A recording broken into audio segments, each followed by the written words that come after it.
Olá, sejam todos bem-vindos à nossa primeira edição do HR First, o evento que vai colocar o RH como protagonista do presente. Nosso foco nesse evento é compartilhar conhecimento aos profissionais de recursos humanos, trazendo pautas relevantes à sua entrega na empresa.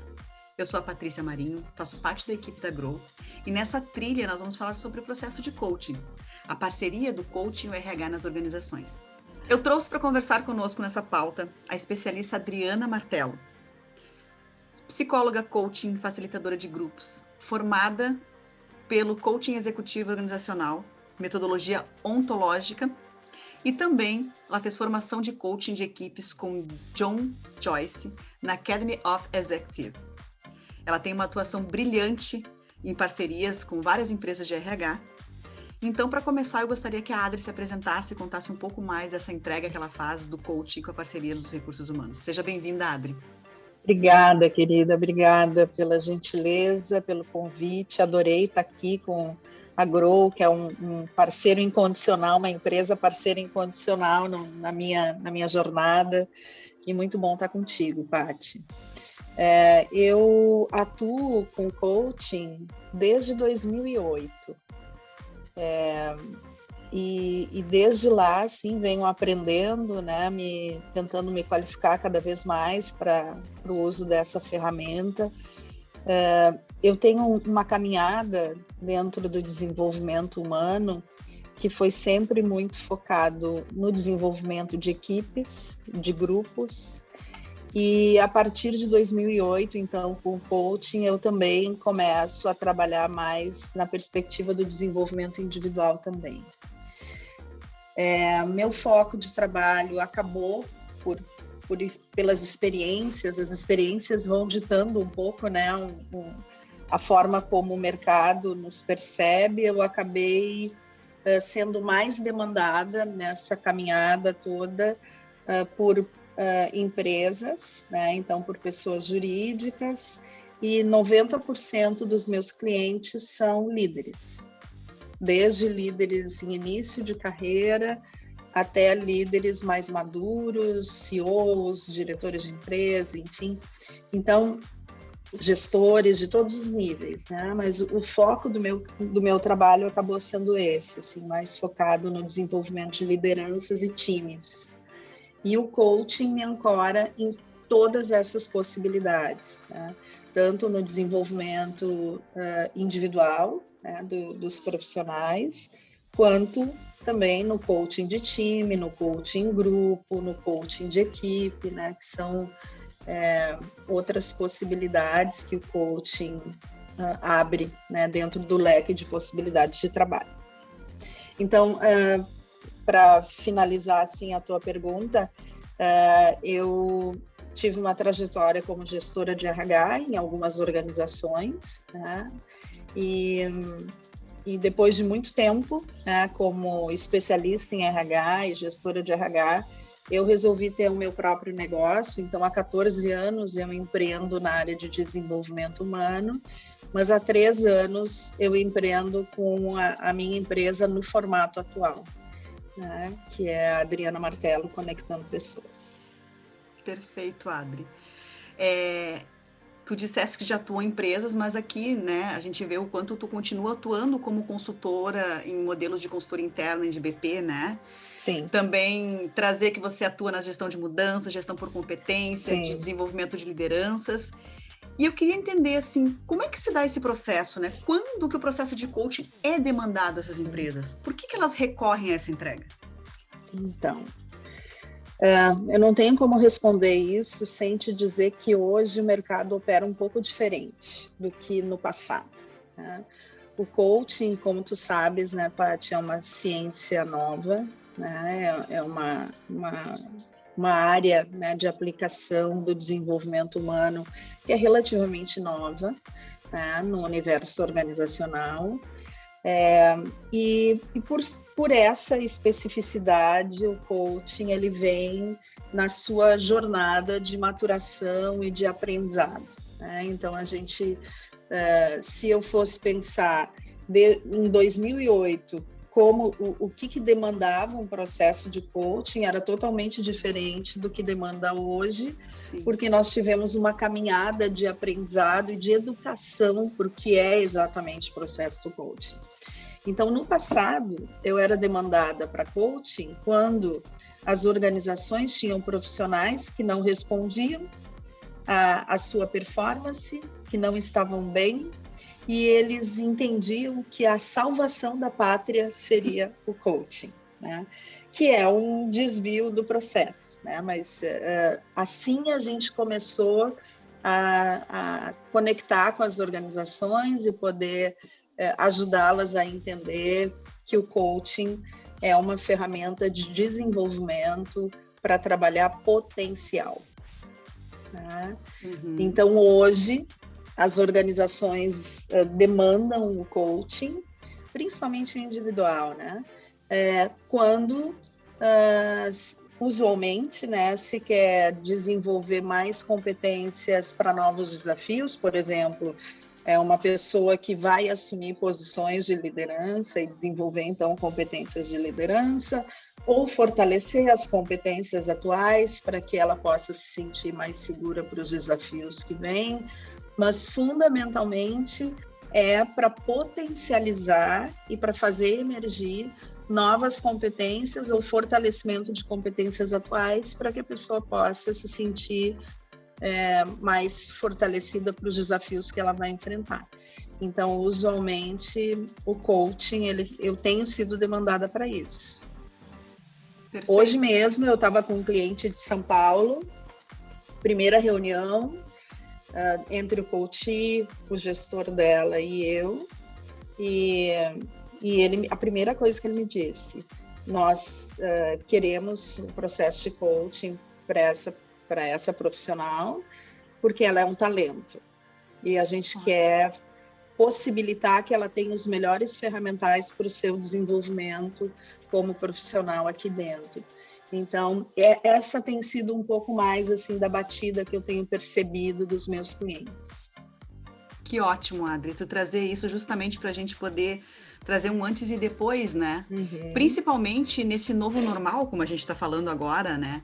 Que até 2020 o mundo virou de ponta cabeça, a gente não sabia como voltar, mas a gente está entrando nos trilhos agora. Então, tu trazer essa diferença do coaching, do quanto ele era demandado e como está agora. Além disso, eu também sei que resolução de conflitos, relacionamento com os pares, promoções, assessment, retenção de talentos, tudo isso o coaching consegue integrar. E como é que funciona essa questão? É de pares, é mais individual? Tu já me disse que atende líderes, né? Uhum. E como é que é o processo de coaching em si? A empresa te contata, você fecha e depois você segue com o coachee. É isso? Isso. Bom, o que eu posso te dizer? No passado, há bem pouquinho tempo atrás, usualmente eram os RHs que entravam em contato comigo. Hoje eu já tenho um cenário um pouco diferente. Hoje eu tenho RHs que continuam me buscando como parceira para um processo de coaching, mas eu tenho os próprios profissionais buscando mais ativamente e alguns gestores buscando para a sua equipe também. Então, por exemplo, eu tenho clientes que vieram de empresa, mas vieram pelo gestor. O gestor me conhecia, já tinha uma relação de confiança com o meu trabalho, conversou com o RH e disse, olha, eu gostaria que a Adriana Martello conduzisse esse processo de coaching. Hoje, esse processo já vem de diferentes fontes. No passado, já foi quase que 100% era o RH a porta de entrada. Hoje, as pessoas... Eu tenho, por exemplo, clientes que eu estou começando e que foi o próprio coach que me chamou. Disse, olha, eu gostaria de fazer coaching contigo, mas tu não é homologada da minha empresa. Então, eu preciso que tu te homologue lá na minha empresa para que eu possa ter o patrocínio da organização para esse processo. Tá? Então, eu vejo já uma mudança assim, bacana nesse cenário. E aí, como que acontece quando... Existe dois tipos de processo, né? O processo que é o coaching patrocinado, que é esse que tu está falando, né? E o processo que é o coaching pessoa física. como eu tenho uma natureza de trabalho mais desenvolvida nas organizações com os RHs, porque eu trabalho há muitos anos em desenvolvimento humano, acabou que eu acabei sendo mais demandada pela pessoa jurídica, então pelo coaching patrocinado, e menos por pessoa física. Mas esse cenário agora tem mudado, eu tenho tido muita procura de pessoa física também, e que eu percebo que é uma mudança do cenário total, global, não uma mudança do meu processo, né? Mas voltando ao coaching patrocinado, Paty, o coaching patrocinado ele tem algumas especificidades que são muito importantes aqui de destacar. Primeiro, o coaching é uma relação de parceria entre o coach e o coachee, que é o cliente, né, que vai receber o coaching. E para que esse processo aconteça, a relação de confidencialidade, a relação de confiança, ela é elemento basilar. Tá? E quem constrói a agenda do desenvolvimento é o próprio coach, porque o coaching ele nasce, né, desta perspectiva da pessoa buscar o seu desenvolvimento e o seu protagonismo. Então, o coaching é uma ferramenta de abertura de consciência e de responsabilidade por si mesmo. Então, é o próprio coach que cria a sua agenda. O coaching não funciona se a empresa definir a agenda para o coach. Ele já morre na fonte, ele morre antes de começar. Porque o ponto é que para que o coach consiga se desenvolver bem, ele precisa entender que efetivamente aquilo é uma necessidade para o seu desenvolvimento. Então, não se faz nenhum processo de coaching efetivo com uma agenda goela abaixo. Não tem como fazer isso. E quais são os limites desse patrocínio? Normalmente, quando a gente trabalha coaching patrocinado, ele é um contrato triangular. Ele é um contrato que envolve o coach, o coachee e a organização representada pelo gestor do coachee, usualmente. Tá? E o que a gente faz nesse processo?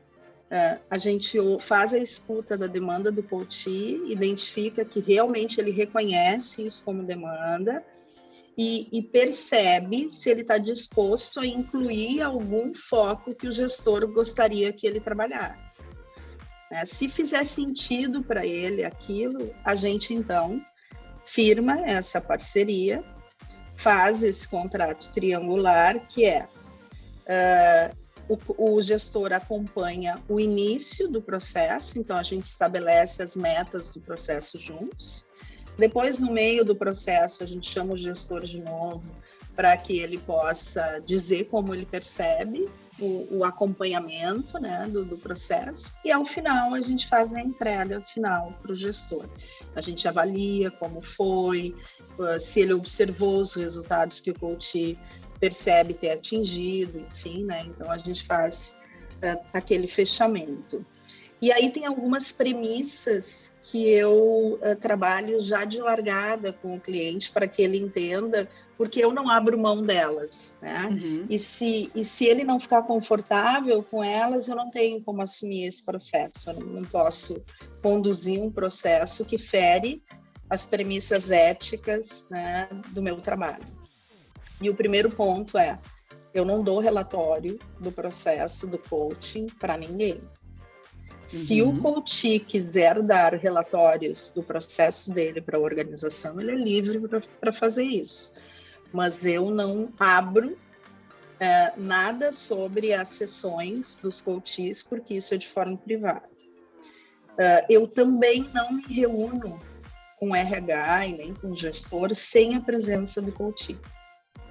Tá? Porque isto seria dizer que o coach não é capaz de ouvir o que precisa ser escutado do processo do coaching dele, né?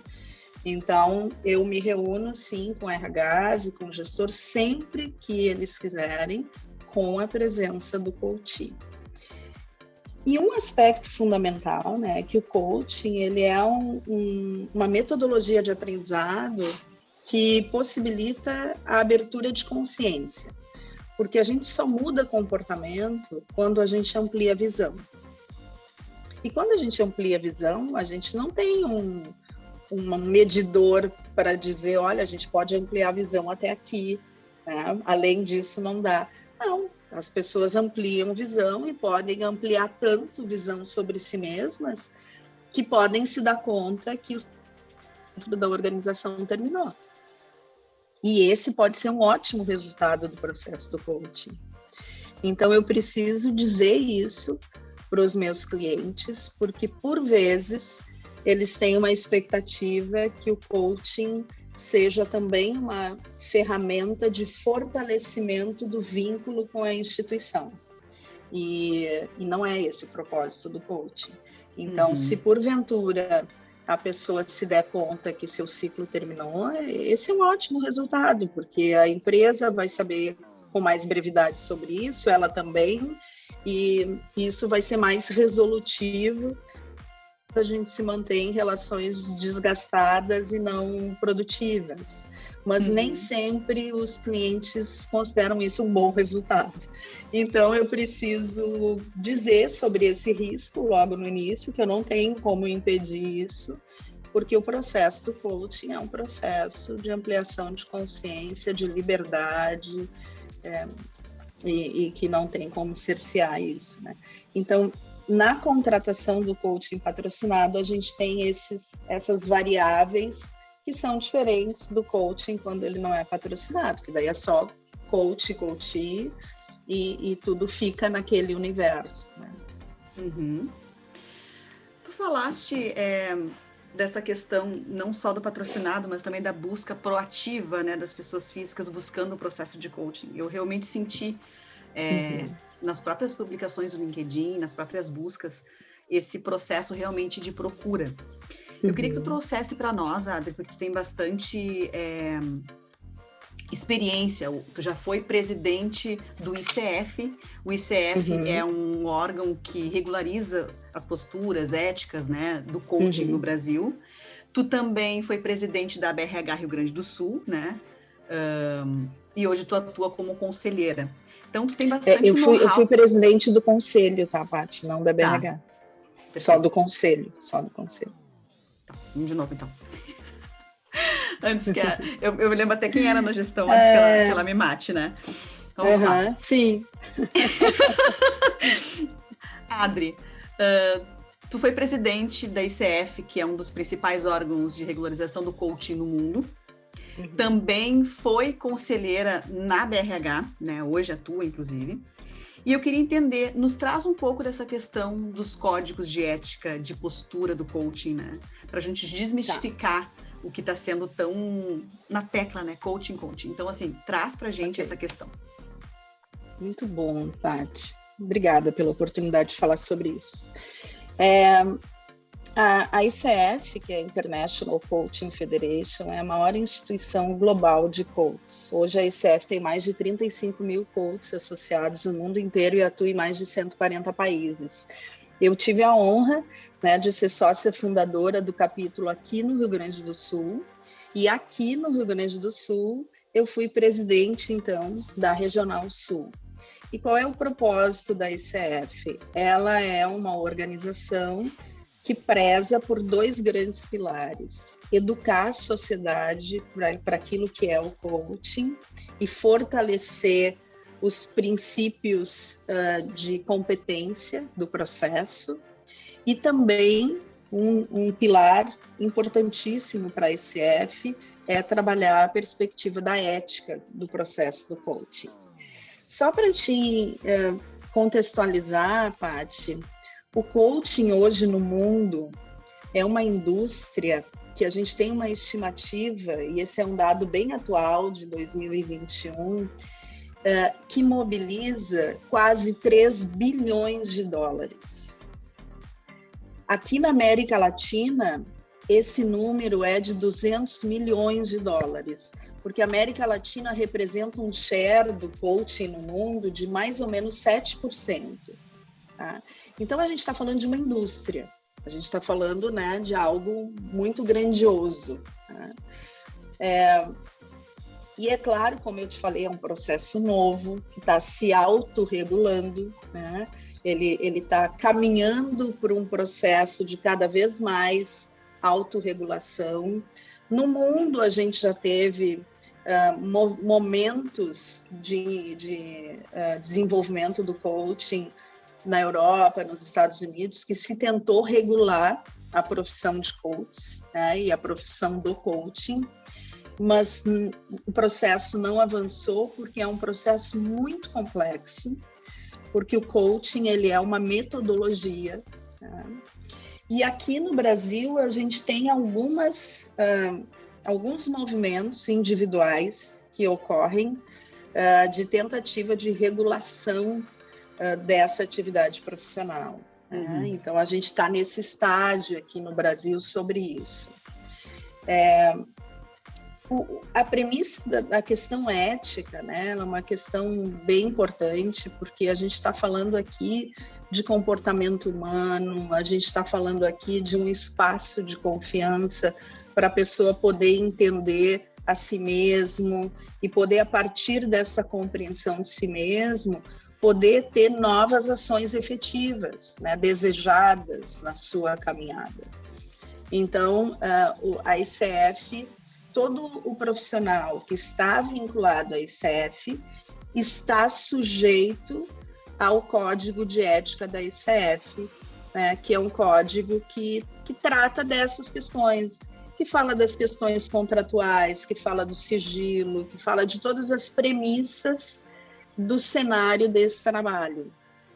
E isso é muito importante que as organizações saibam, que elas consigam entender o melhor jeito de conseguir identificar quais são os profissionais que estão realmente qualificados para fazer esse trabalho, porque assim como qualquer outra atividade profissional de qualidade, o coaching exige muito estudo. Tá? Então, para ser um coach associado da ICF, você precisa comprovar minimamente 60 horas de capacitação e desenvolvimento. E 60 horas de capacitação e desenvolvimento não chega nem perto do volume de horas que a gente precisa empreender na caminhada de formação como coach. Eu fiz a formação em coaching ontológico e a primeira formação mais robusta que eu fiz foi essa, e ela foi de 300 horas. E foi lá em 2007. Né? Então, imagina, e de 2007 para cá, todos os anos eu faço qualificações e mergulho em metodologias e autodesenvolvimento para me qualificar como coach. Então, eu não sei nem te contabilizar hoje quantas horas a gente precisa ter para se sentir um pouco mais fortalecido nessa caminhada de escuta. Né? Porque o coaching é uma ferramenta em que a gente precisa ter uma profunda habilidade de escuta para conseguir ajudar o coach a encontrar os seus melhores caminhos, né? E ferramentalizá-lo para isso.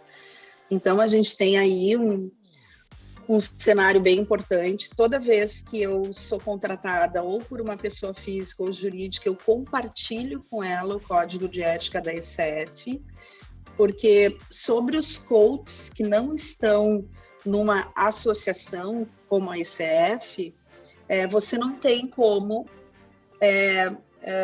ter por onde correr se o trabalho não atender às suas expectativas. Um coach associado a uma entidade como essa, você tem. Né? Então, eu sempre compartilho com os meus clientes que, na medida em que eu sou regida por esse código de ética, eu respondo por ele também, profissionalmente por ele. Né? Então, isso dá um conforto a mais, eu acho, na relação cliente-fornecedor. E, então, tem algumas premissas que são importantes para poder contratar coaches, né? E a gente trabalha muito isso com os RHs. Verifica as formações, se são formações qualificadas, né? Verifica se as pessoas têm boas credenciais, né, de formação, verifica quantas horas de atendimento esses coaches têm, Tá? Assim como vários outros mercados de trabalho, o coaching também passou por um processo de banalização extrema. Logo no início do seu processo de penetração aqui no Brasil, e até hoje a gente ainda tem, né, recorrentemente assim, informações de práticas que se intitulam práticas de coaching, mas não tem nada a ver com práticas de coaching, né? Infelizmente, a vida humana, a gente tem modismos, né? Ciclos de modismos, enfim, e o coaching não poderia ficar fora disso, porque muitas áreas da vida humana, né, estão dentro desse processo. Então, esse cuidado, assim, poder olhar a formação, o número de horas que essa pessoa se dedicou a esse estudo, se ela pertence a alguma comunidade de prática. Esses são todos elementos que podem contribuir bastante, né, com o processo de qualificação dessa caminhada.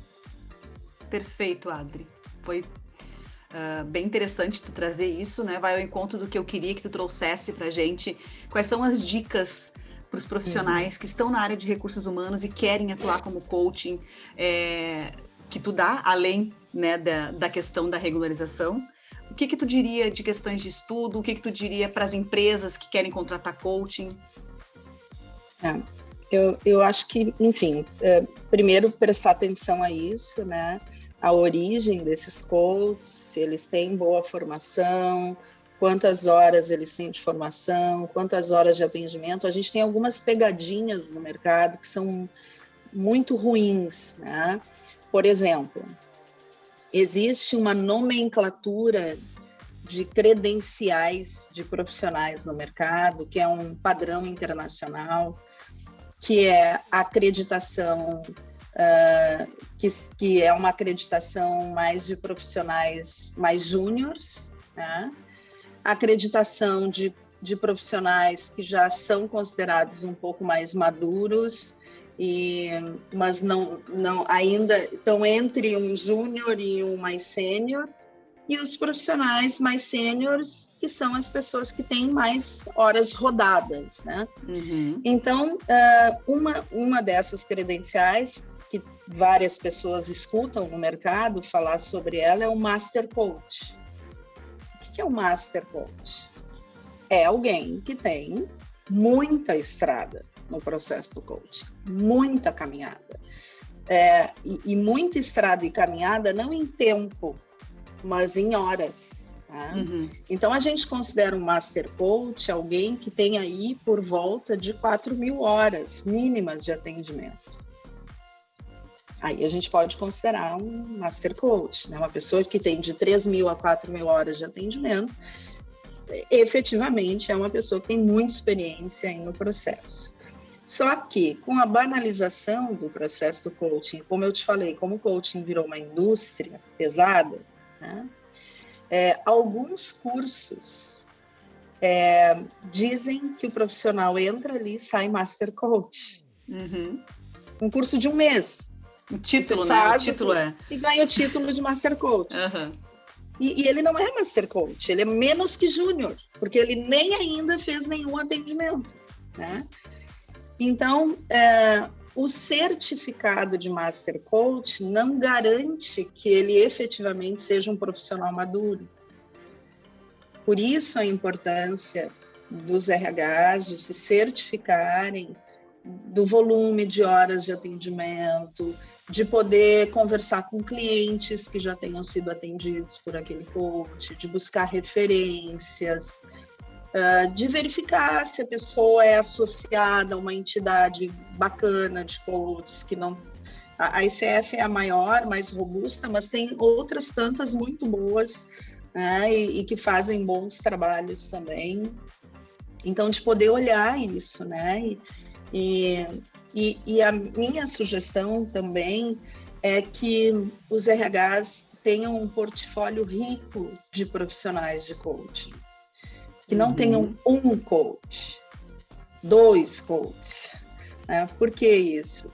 Porque a busca pelo coaching, do coachee, precisa ser aquela mesma busca que a gente faz quando vai buscar um terapeuta. Né? que a gente faz quando vai buscar um terapeuta? O que a gente olha? Né? O que a gente olha e vê se rola química, não é? Eu me sinto disposto a compartilhar as coisas que são mais significativas na minha vida com essa pessoa. Eu me vejo conversando com essa pessoa. Então, o coaching é a mesma coisa. A pessoa precisa se ver dialogando com aquele coach. Então, é bem bacana que a organização, quando institua o coaching como uma ferramenta de desenvolvimento patrocinado, que ela possa dar para os profissionais um portfólio de coaches e que eles busquem aquele com o qual ele se sente mais identificado. Porque esse é um processo que pode facilitar bastante a caminhada também. Uhum. Ter opções, né? Exatamente. Deu um exemplo muito prático, a questão de buscar uma terapia, né? Isso. Bom, a gente está chegando ao final desse bate-papo. Eu ficaria a tarde inteira com ela aqui, ou a manhã inteira para quem está assistindo.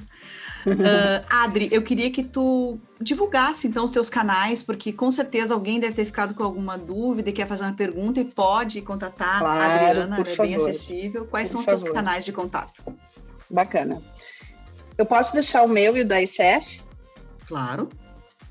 Bacana. Então, o meu site é adrianamartelo.com.br, martelo com 2 L's. Né?